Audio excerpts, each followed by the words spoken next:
Starting with the C63 AMG, it is a really nice looking car. In fact, I think it looks possibly the best out of all three cars. It doesn't look quite aggressive. You still got the luxurious look to it, and it's also has kind of an aggressive rear more than a front. I don't like how basic and plain the center console is. It shows its age, definitely. You see all this plastic.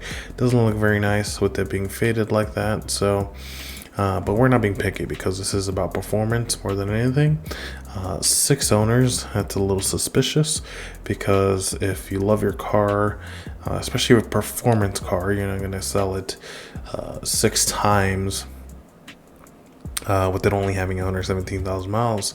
I'm not too familiar with these cars, but the general consensus is they are pretty reliable, especially compared to BMW, which is something to look forward to. But this is where it starts to get concerning. Not a big deal. Valve cover gaskets can get expensive. The rest is kind of like upkeep and not a big deal.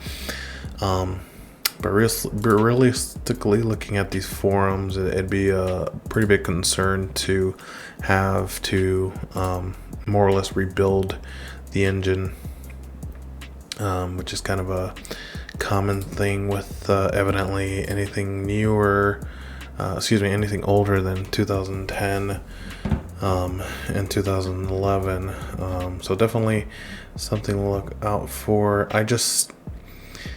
For me, it was mostly the fact that it's not braking per se. It's the fact that all three cars are going to be just as expensive as the next. So keeping like engine, transmission replacements and rebuilds to a minimum is going to be the goal. So that was my main concern. I cannot have a car that I drive daily just breaking down on me, especially having catastrophic engine failure like this. So the Mercedes was kind of out. However, again, going back to the Mercedes, it was a good deal. There's a lot of deals across the country. I wasn't afraid to drive across the country for this car. But again, it's a little concerning that it has so many owners, with it being such a nice car and only 117,000 miles. BMWs, I mean, no doubt, right? So this is a car built for performance. When you think of performance, you think of BMW, but again, reliability issues that are plaguing BMWs, making them notorious for breaking down or catastrophic drivetrain failure kind of deterred me from getting a BMW or even looking into one seriously. So this is the issue that I was having as well, finding the perfect car. A lot of people, regardless of manufacturer, Lexus owners are the exact same way. A lot of people are in denial of the repairs that need to be taken outside of regular maintenance, routine maintenance, that type of stuff. So the M3, I will give it that it is a more reliable BMW, but the stigma around the BMWs are definitely something that impacted my ability to, without an issue, without a doubt or concern in my mind, get a BMW. Because if you end up having Vanos issues and your car is out as a daily driver, that is unacceptable for me. I couldn't deal with catastrophic engine failure. If we're talking about a daily driver, if we're talking about a car that has no issues being down, if you have a daily driver, in my situation, if I had a daily driver with a BMW as a fun car, that would have been no doubt in my mind that I would have bought a BMW without a question. But I am not any more than an average Joe, so realistically, just paying insurance for 2 cars, garaging one.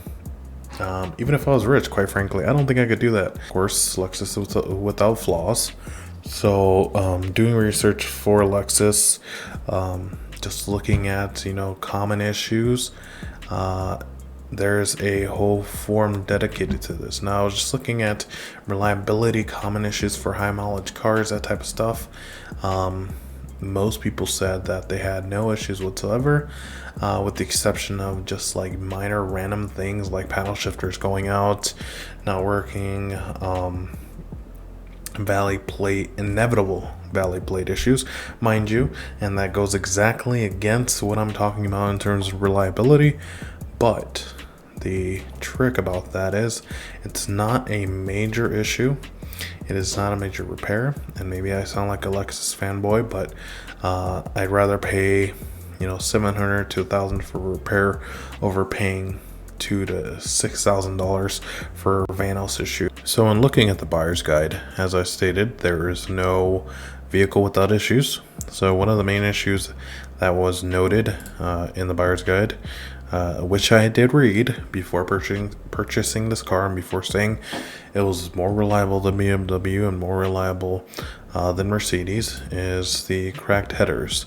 If you click into here, there's definitely like a guide to see, what condition your headers are in.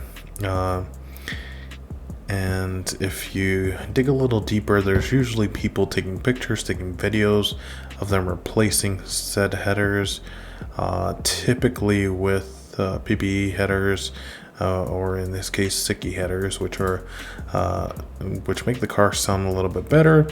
Or, if your car's in good condition, newer with lower miles, and the headers are in good condition, you could always sell those, put that money towards purchasing the headers themselves. The navigation touchscreen,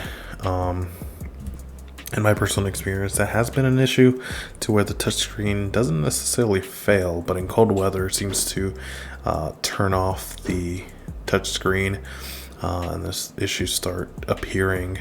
To me, that's not a big deal because, let's face it, it's an old car. It's to be expected. Not a major deal to me. And then here's the valley plate. As mentioned before, you get into the valley plate coolant leak. People mentioning this. There's tons and tons of people mentioning it. So this is from a dealership, $2,000 from a dealership. Again, looking back at forums for a Vanos issue, people have stated $2,000 doing it yourself. Not taking it to a dealership, doing it yourself. Taking it to a dealership, it's probably going to be closer to $8,000 to $10,000. Doing it at a BMW mechanic, closer to $5,000 or $6,000. But definitely one thing I was looking at, and it was a no-brainer for me. Then you have a water pump leak, and then again, water pump, not that big of a deal to replace. There's diagrams, and of course this is a thing on BMWs and Mercedes as well. You have a lot of forums, you have a lot of help videos, diagrams, pictures, etc., that help you too. This isn't exclusive to Lexus, and by no means am I saying this. In fact, if anything, I do know the ISF is a pain to work on at times, given especially the engine bay being kind of small, but it is possible. Vibrating rearview mirror, such a nitpicky thing, but here's a fix, no less. The subs, again, that falls into play with the audio, not a big deal. So these three things, the headers, cracked headers, water pump leak, and valley plate coolant leak are going to be the biggest issues, definitely. So the valley plate is going to be the number one thing I've seen. The headers, on the other hand, are the other thing that I've seen a lot of. I'm not going to say it's not a car without issues. Every car is going to have issues. But as stated, the repairs are going to be significantly cheaper from what I've noted. And that really made it something that definitely helped me in my decision to buy the Lexus ISF.